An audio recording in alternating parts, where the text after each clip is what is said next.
Myslel som si, že to najhoršie, čo mohlo našu najstaršiu politickú stranu postretnúť, SNS, bol človek s menom Ján Slota. Človek, ktorý by prechlastal aj 5 východniarov, človek, ktorý keď bol opitý, tak každému vulgárne nadával, človek, ktorý sa netajil svojim majetkom. Ale nie, priatelia. To najhoršie, čo mohol postretnúť nie iba SNS, ale celé Slovensko v tejto chvíli si myslím, že je Andrej Danko.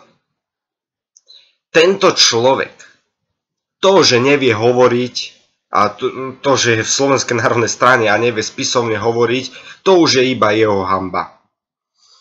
To, že predklada návrhy zákonov ako to, že chce, aby mal minimálne strana 500 členov, až vtedy môže kandidovať, alebo obmedziť čas na hovorenie pre poslancov, hlavne opozičných v parlamente, no to je politická hra a myslím si, že je to aj porušenie nejakej tej demokracie a práv týchto poslancov. To je druhá vec. Ale to, čo si dovolil dnes na zasadnutí parlamentu, to je niečo neskutočné, to nemá obdoby.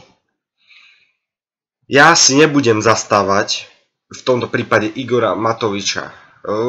Ja mám na ňo svoj názor, je to blázon, nemá čo v politike robiť. Ale teda v tomto prípade si ho zastanem. Andrej Danko začal hovoriť o tom, ako mu nedal jeho otec výchovu, že mu asi nedal dostatočnú výchovu, že mu nedal vlastnú detskú izbu, že ho asi bijaval. Toto povie na Igorovo Matovičov otca, ktorý je už 20 rokov po smrti. Ja musím povedať iba jednu vec, a to odkazujem priamo Dankovi. Pre mňa si týmto, čo si povedal na Matovičovho mŕtvého otca, týmto si pre mňa obyčajný blbec, hajzel a vypatlaný magor. Poviem to tak, ako to je. Daj aj na mňa trestné oznámenie za urážku verejného činiteľa. Je mi to jedno. Toto nepovie ani najmenej kultúrne hovedo na svete. A týmto ťa vyzývam, aby si sa ospravedlnil Igorovi Matovičovi za to, čo si povedal. Pretože to je niečo neskutočné.